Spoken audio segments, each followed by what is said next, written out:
Now, maybe you've been living under a rock. I ain't quite sure if you have or if you have not. But everybody is tapped in with this P. Diddy case.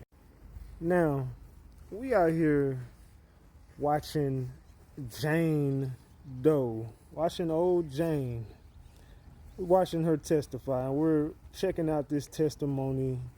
Now, I might not be the smartest man in the world, but she started off strong, but now it's seeming like, is she possibly flipping on the government? Because you gotta like to think every single thing that she's saying up there is kind of helping Diddy. To me, it sounds like this chick was kind of jealous that he didn't give her the attention that she thought that she deserved.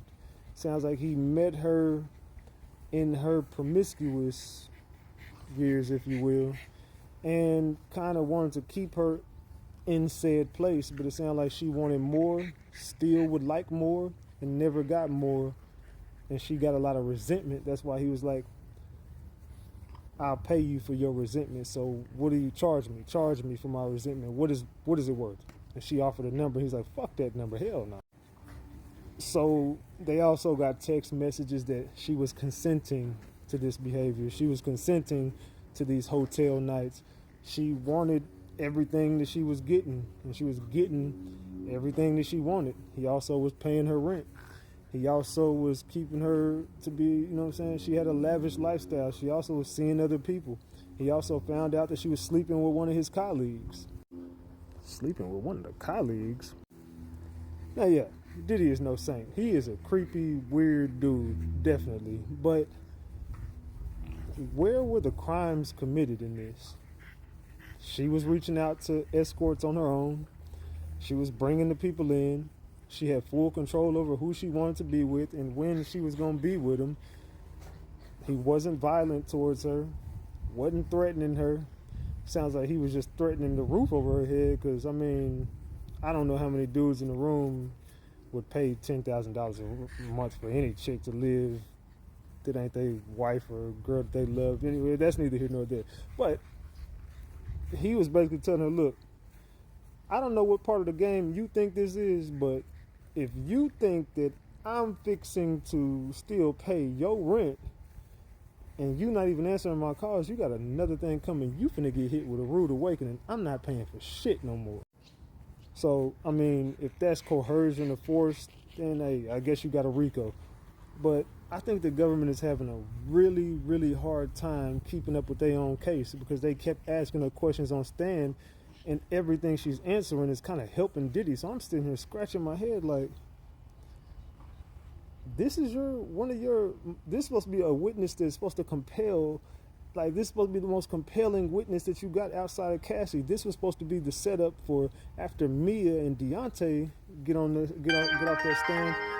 You were supposed to have this chick on the stand, and she was supposed to cook Diddy.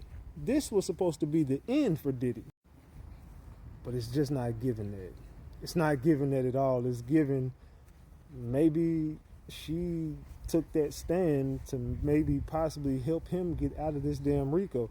I'm not really sure what y'all got going on, but it's seeming like the more we get to cover this case, the more and more we finding out that this really ain't a RICO, man. This is more of Diddy made the right people mad, and they making his life a living hell right now. Now, Diddy, look, you guilty of a lot of shit. I'm not an advocate for Diddy.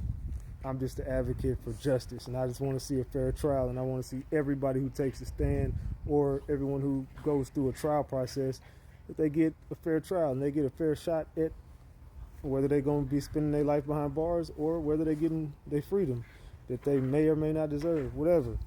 I just want to see a fair trial, and it's looking like this is a trial of exactly what Diddy's defense team said it is.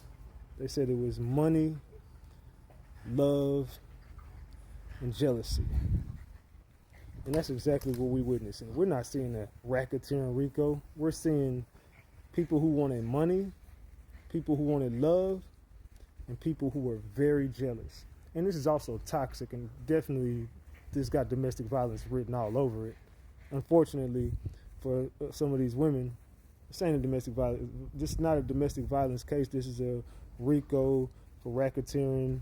This is a forced transportation and prostitution. This is, you know what I'm saying? Like, you got arson in here, kidnapping. You got RICO acts that involve racketeering and a bunch of other stuff. This just got nothing to do with domestic violence, but it seems like we're just watching one big toxic relationship. But me just being, I've been covering this case. I've been in New York. I've been inside the courtroom. I don't know how much more of this I could take. I am all Diddy trialed out. I can't hear the word baby oil, Astroglide, FO. I don't want to hear FO, then it gets to OF. When you go from FO to OF, she got an OF account. She told Diddy, this is a lucrative business. You should get in there with me.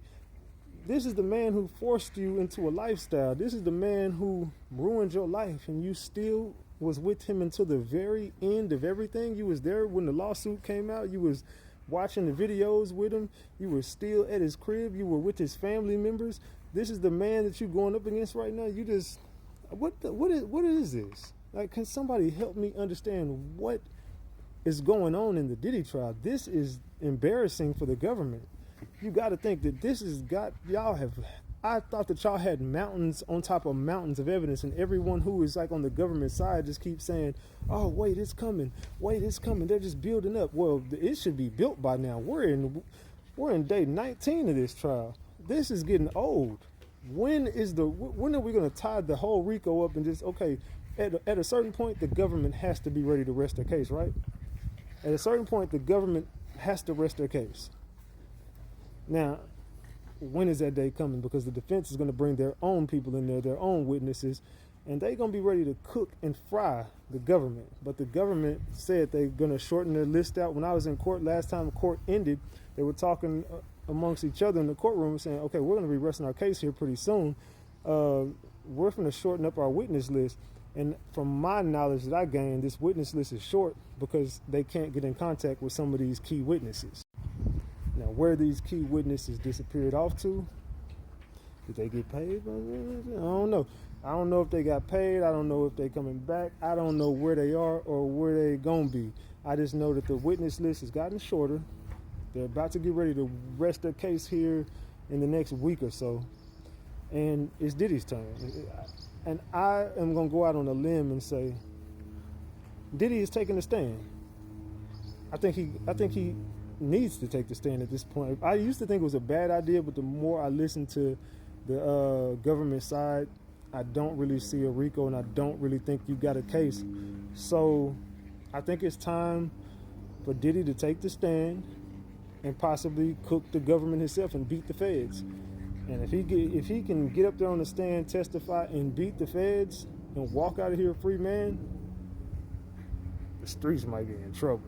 All right, so that's a shot in the dark. Does that happen? I don't know. But they also filed for a mistrial today, so you got to be on the lookout for a mistrial coming up really, really soon. Possibly the government has until the end of the day today to respond to that mistrial. They saying that they let somebody get up on their stand and commit perjury. So this is the second time they're asking about a mistrial. This time they actually filed the paperwork. They gave an application in for a mistrial. Is Diddy gonna be walking up out this courtroom soon? We about to see real soon, y'all. Oh, it's coming. It's coming real soon. So I don't know. Y'all tell me in the comment section, what are y'all learning from this Diddy situation? And do you think Diddy can make it out of this unscathed, unbothered, untouched? I don't know, man. Get in the chat. Let me know. This your boy Big Ratchet. That's Ratchet Gang. And this is Ratchet TV. Until my next video, I'm probably just going to be doing updates from here on out. I don't really know how much more live coverage I can do with this Diddy stuff. It's just getting too weird for me. And I like my peace. So, hey, get in the comment section. Let me know what y'all think, man. Salute to the gang. I'm out.